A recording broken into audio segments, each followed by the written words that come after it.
नमस्कार दोस्तों, आप देख रहे हैं मधुर स्टोरी वाला स्पेशल रिपोर्ट। आज हम बात कर रहे हैं उस शख्स की जिसने 3 दशकों तक ईरान की राजनीति को दिशा दी और अमेरिका को खुली चुनौती दी। नाम अयातुल्लाह अली खामेनेई। कौन है अली खामेनेई? कैसे बने ईरान के सबसे ताकतवर नेता? अमेरिका से उनकी टक्कर कितनी गहरी रही और डोनाल्ड ट्रंप की नीतियों ने क्या बदला? आइए शुरू करते हैं। ईरान एक ऐसा देश जिसकी राजनीति, धर्म और सत्ता का ढांचा दुनिया के सबसे जटिल तंत्रों में गिना जाता है और इस तंत्र के केंद्र में दशकों तक एक नाम रहा, अयातुल्लाह अली खामेनेई। अली खामेने का जन्म 19 अप्रैल 1939 को ईरान के पवित्र शहर मशहद में हुआ। उनका परिवार धार्मिक था। पिता एक सम्मानित मौलवी थे।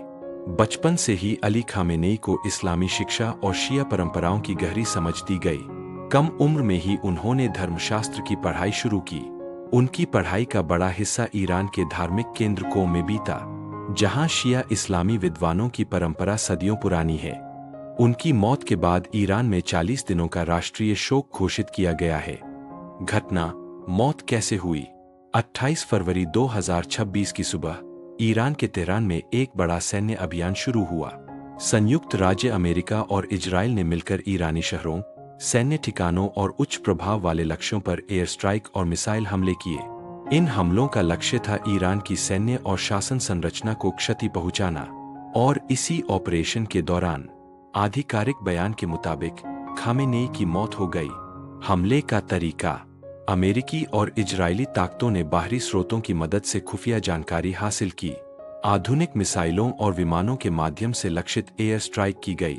उस हमले में खामेनेई के सुरक्षित परिसर पर भी हमला हुआ। स्टेटर्न मीडिया के अनुसार वह अपने कार्यालय में थे जब हमला हुआ। अमेरिकी राष्ट्रपति डोनाल्ड ट्रंप ने सोशल मीडिया पर लिखा कि खामेनेई इतिहास के सबसे बुरे लोगों में से एक अब नहीं रहे। उन्होंने कहा कि यह ऑपरेशन अमेरिका और इजराइल दोनों की खुफिया जानकारी की वजह से संभव हुआ। इजरायली अधिकारियों ने भी बयान दिया कि उनकी सेना ने स्ट्राइक में खामेनेई के कंपाउंड को निशाना बनाया था। गवाहों ने बताया कि उनका शरीर भी बरामद किया गया है। ईरानी सरकारी मीडिया ने मौत की पुष्टि की है और 40 दिनों का शोक घोषित किया है। मौत का असर क्या हुआ? खामेनेई की मौत पर ईरान में भारी शोक देखने को मिला।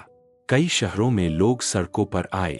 चर्चाएं हो रही है कि यह कदम ईरान, अमेरिका और इजराइल के बीच संबंधों को नई ऊंचाइयों तक धकेल सकता है। दूसरी ओर कुछ इलाकों में जश्न मनाने वाले भी दिखे हैं, जो अलग अलग राजनीतिक मतों को दर्शाता है। राजनीतिक और क्षेत्रीय परिणाम: अब सवाल यह उठता है, क्या ईरान की नई नेतृत्व संरचना बन पाएगी? क्या यह संघर्ष और बड़ा होगा? क्या मध्य पूर्व में नई जंग की शुरुआत होगी? एक लंबे समय तक चलने वाले नेतृत्व के बिना यह क्षेत्र अस्थिर हो सकता है और शक्तिशाली समूह जैसे इस्लामिक रेवोल्यूशनरी गार्ड कॉर्प्स का प्रभाव और बढ़ सकता है। जहां सत्ता, रणनीति और युद्ध की राजनीति का मिलन हुआ, उसने दुनिया को एक नए मोड़ पर ला खड़ा किया है। क्या खामेनेई की मौत का असर जल्द दिखाई देगा या यह संघर्ष और आगे बढ़ेगा? समय बताएगा। अब आगे सुनिए ईरान के सुप्रीम लीडर का इतिहास। क्रांति की चिंगारी: 1960 और 70 के दशक में ईरान पर शासन था शाह मोहम्मद रेजा पहलावी का, जो अमेरिका समर्थित माने जाते थे। इसी दौरान एक और नाम उभरा, रुहोल्लाह खोमैनी। खुमैनी ने शाह के खिलाफ इस्लामी क्रांति का बिगुल बजाया। अली खामेनेई उनके कट्टर समर्थक बन गए। उनकी राजनीतिक सक्रियता के कारण उन्हें कई बार गिरफ्तार किया गया, जेल, पूछताछ, यातनाएं, लेकिन उनका रुख नहीं बदला। 1979 में ईरान में इस्लामी क्रांति सफल हुई। शाह देश छोड़कर चले गए और रुहोल्लाह खुमैनी देश के सर्वोच्च नेता बने। अली खामेनेई इस नई व्यवस्था में तेजी से ऊपर उठे। वे संसद सदस्य बने, फिर रक्षा परिषद में शामिल हुए। 1980 ईरान इराक युद्ध छिड़ गया। सद्दाम हुसैन ने ईरान पर हमला किया। यह युद्ध 8 साल चला। लाखों लोग मारे गए। ईरान की अर्थव्यवस्था बुरी तरह प्रभावित हुई। इसी दौर में अली खामेनेई 1981 में ईरान के राष्ट्रपति बने। वे 2 कार्यकाल तक राष्ट्रपति रहे, 1981 से 1989। सुप्रीम लीडर बनना। 1989 में रूहुल्लाह खुमैनी की मृत्यु हो गई।